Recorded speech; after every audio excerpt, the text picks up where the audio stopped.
시청 여러분 안녕하세요.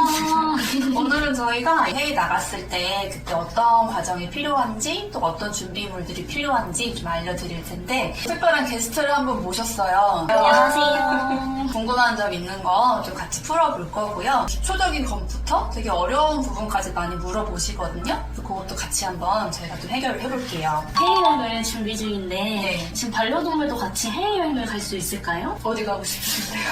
캐나다 생각하고 있습니다. 반려동물하고 여행하는 거는 꿈처럼 된 것 같기도 해요. 그리고 이주를 하시는 분들도 많기는 한데 답은 얼마든지 데리고 가실 수가 있습니다. 동물 등록 관련해서 여쭤볼게요. 혹시 그 내장형 외장칩이랑 네. 내장형 마이크로칩이 있는데 둘 중에 혹시 어떤 걸로 하고 가는 게 좋을까요? 되게 중요한 질문 중에 하나인데요. 예전에는 일부 나라들은 외장형 마이크로칩, 그러니까 목걸이 같은 거 있죠. 그것도 인정이 됐었어요. 근데 2024년이죠. 올해 기준부터는 내장칩만 거의 인정을 하고 있기 때문에, 그리고 만약에 그 내장칩도 만약에 10년 전에 삽입을 하신 거라면 새로운 버전으로 다시 삽입을 해야 하거든요. 그래서 이 부분도 되게 중요하니까 병원에 오셨을 때 저희가 마이크로칩 이걸 찍어볼 수가 있어요. 그럼 그게 가능한 모델인지 아닌지도 확인이 가능하니까요. 무조건 내장칩으로 준비를 해주셔야 되고, 보호자님과 이 보호자의 강아지의 가족이라는 게 인증이 되는 거니까 그 부분은 제일 필요한 부분 중에 하나예요. 또 하나 중요한 게 내장칩을 하고 나서 접종을 하는 게 인정이 되는 경우도 있어요. 만약에 나는 해외를 갈 예정인데 외장칩만 있는 상황에서 접종을 이제 다 하셨는데 그러면 인정이 되지 않아요. 내장칩을 하고 나서 다음 절차를 하시는 게 제일 중요해요. 광견병 관련돼서 네. 여쭤보려고 하는데요. 광견병이 필수라고는 하는데 네.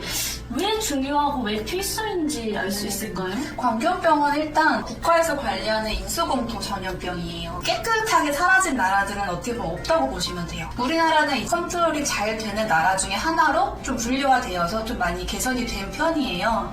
근데 문제는 우리나라로 다시 들어오실 때 검역이 까다로운 나라 중에 하나거든요. 그렇기 때문에 광견병 접종은 거의 필수로 이제 보시면 되고요. 어떤 나라들은 일부 나라는 굳이 필요로 하지 않는 나라들도 있습니다. 이거는 나라마다 다르니까요. 상담을 받으시면서 그때 결정하시면 될 것 같아요. 사람도 여행을 갈 때 여권 사진 필수잖아요. 혹시 제가 지금 키우고 있는 반려동물도 여권 사진 같은 사진이 필요할까요? 여권 같은 거 네, 이것도 여권. 많이 물어보시는데 EU 국가에서는 EU 패스포트가 아예 있어요. 거기서는 그게 있으면 거의 프리패스예요. EU 국가 안에 있어서. 그래서 저는 예를 들어 뭐 스위스를 가신다라고 하면은 일단 도착하셔서 EU 패스포트 먼저 만드시라 그 얘기를 드리거든요. 근데 그 EU 국가 말고는 사실 아직은 딱 이렇게 제정될 만한 그런 건 없어요. 없어가지고 굳이 사진을 찍거나 하실 필요는 없어요. 개인적으로 갖고 싶어서 찍으실 수는 있겠죠?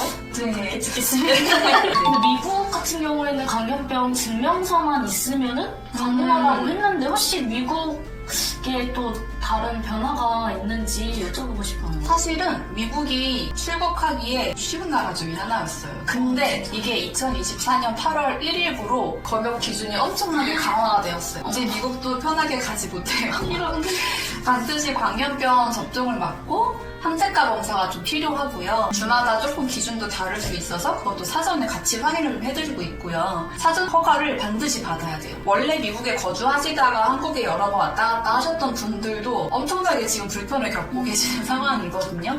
추가 접종으로 해야 되는 접종이 있을까요? 있어요. 일부 나라들에서는 이 종합 백신을 반드시 요구하는 나라들이 있어요. EU 국가도 그렇고 아니면 중국이라든지 이런 나라들 같은 경우는 예방접종도 꼭 해야 돼요. 해야 되는데 이게 한 가지 중요한 게 강아지들의 그 DHPPL 그 종합 백신 같은 경우는 대부분 우리나라에서는 4종이거든요. 따지고 보면. 근데 해외에서 보통 요구하는 그 종합 백신은 렙토스피라시스라고 해서 DHPPL이라고 붙는 게 있어요. 반드시 이 제품을 접종을 해줘야지 그냥 우리나라에서 하는 종합 백신은 인정이 되지 않아요.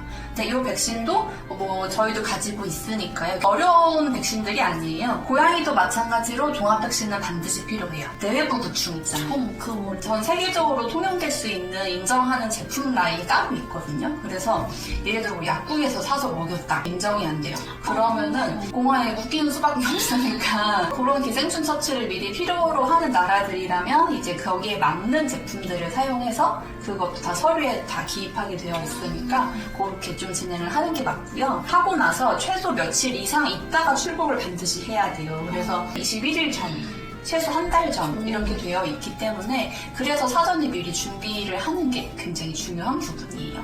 광견병 항체가 검사 같은 경우도 일부 나라들은 그냥 항체가 검사가 해서 나오면 출국이 바로 가능한 나라들도 있지만 유럽이나 이런 데는 뭐 3개월 대기 아니면 뭐 6개월 대기, 그러니까 체열일 기준으로 대기를 해야 되는 나라들도 있거든요. 그렇기 때문에 그 준비 기간에 대해서도 초반에 같이 상담을 받아보시는 게 좋습니다.